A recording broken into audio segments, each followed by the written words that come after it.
Now, I think Sanford here missed the point. It is of course clear what bothers her. She is aware that Beauvoir's claim about the factual inferiority of blacks aims at something more than the simple social fact that in the United States South of not only that time, blacks were treated as inferior by the white majority. In a way, they effectively were inferior.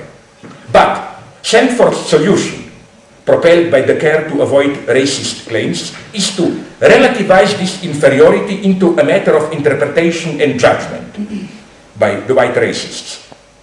However, I think this sounds very politically incorrect. No, blacks are not really inferior, only the white racist constructs them like this. Of course.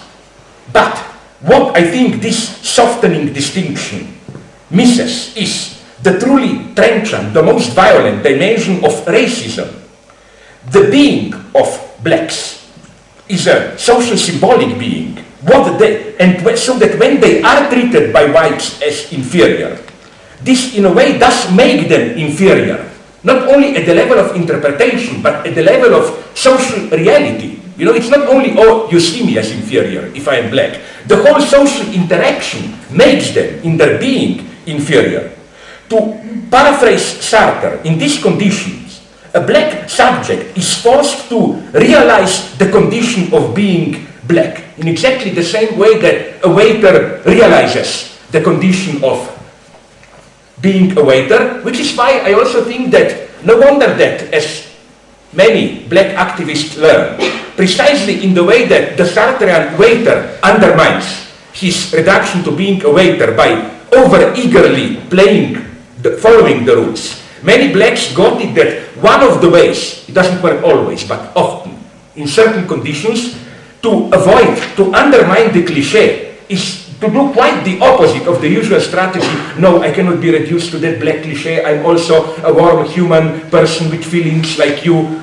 But to over-eagerly, mockingly, ironically, in what Judith Butler would have called this performative imitation and so on, undermine it. I think that, on the contrary, the ideology of beneath our different social roles, we all share the same human passions and so on, is the most dangerous version of racism. Now, this then is one level of social violence, which I think it's one level, but today it acts in interaction with another level. And it's crucial to bear in mind both. Which is the other level? Let me begin with a brief detour to our beloved, good old Soviet Union. In Soviet times, Serbsky Institute in Moscow, I love it, was the psychiatric flagship for punitive political control. Its psychiatrists developed painful drug methods to make detainees talk and extract testimony for use in national security investigations. Underpinning the ability of psychiatrists to incarcerate people was an invented political mental disorder known as Vyalotekushchaya, sluggish schizophrenia, vaguely translated into English. Psychiatrists describe the disease as that of a person appearing quite normal most of the time, but who would break out from time to time with a severe case of inflexibility of convictions or nervous exhaustion brought on by his or her search for justice or a tendency to litigation or reformist delusions and so on and so on. The treatment involved intravenous injections of psychotropic drugs that were so painfully administered that patients lost consciousness. The overriding belief, of course, was that a person had to be insane to be against communism. Okay, we can laugh at it. But is this psychiatric approach to politically problematic positions really a thing of the past? Unfortunately, no. Not only is, incidentally, I checked it up, Serbsky Institute today happily thriving in Putin's Russia, gaining even a politically privileged situation, the same guys. But as the recent incident with Mel Gibson indicates, Serbsky Institute will soon open a branch in Malibu, California. Why? Let's look at the incident. You probably followed it in the media. On Friday, July 28th, now barely 10 days ago, Mel Gibson heavily intoxicated, drove a car and was stopped by the LA County sheriffs. When arrested, he acted like a person completely out of control and started to shout at policemen, "Fucking Jews, the Jews are responsible for all the wars in the world." Then he asked a deputy, "Are you a Jew?" and so on and so on. Gibson apologized, but his apology was first rejected by the Anti-Defamation League. Later, he offered a more substantial apology, announcing through a spokesman that he would undergo rehabilitation for alcohol abuse. He added, quote, "Hatred of any kind goes against my faith. I'm not just asking for forgiveness." So he's not just Udi Aloni, but it's I would like to take it one step further and meet with leaders in the Jewish community with whom I can have a one-on-one discussion to discern the appropriate path of healing.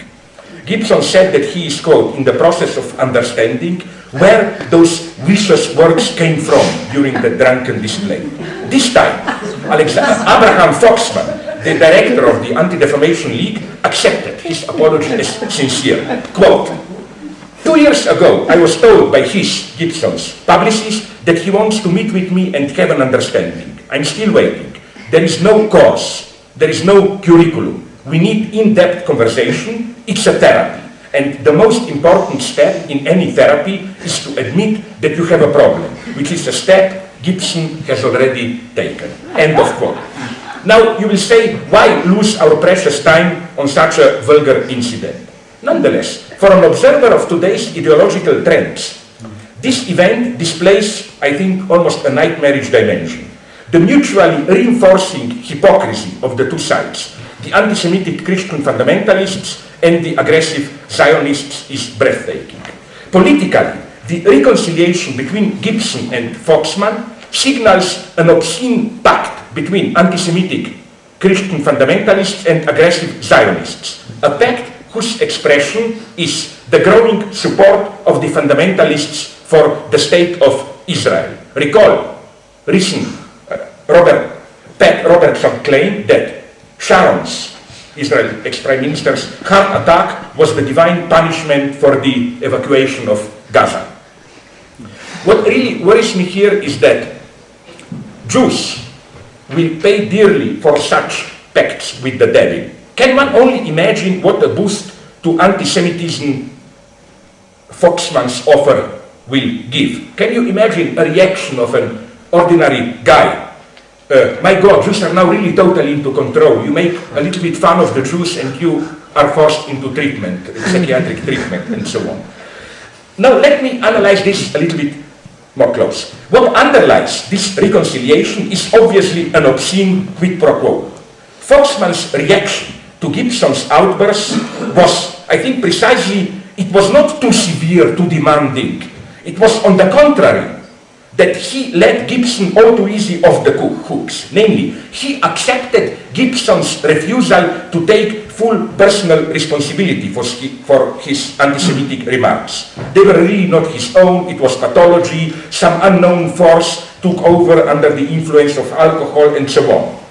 However, the answer to Gibson's question, my God, where those vicious words came from, is ridiculously simple.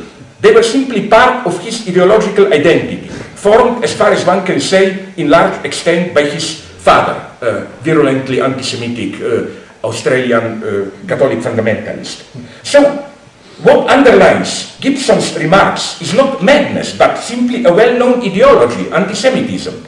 Consequently, what Gibson needs is not therapy, it's not the admission that he has a problem, but the acceptance of his responsibility for his remarks. Concretely, what he has to do is to ask himself in what way his outbursts are linked to his version of Catholicism, in what way they function as its obscene underside. In other words, Gibson's hypocrisy is simply a small-scale replica of the hypocritical reaction of the Catholic Church to pedophilia flourishing in its ranks.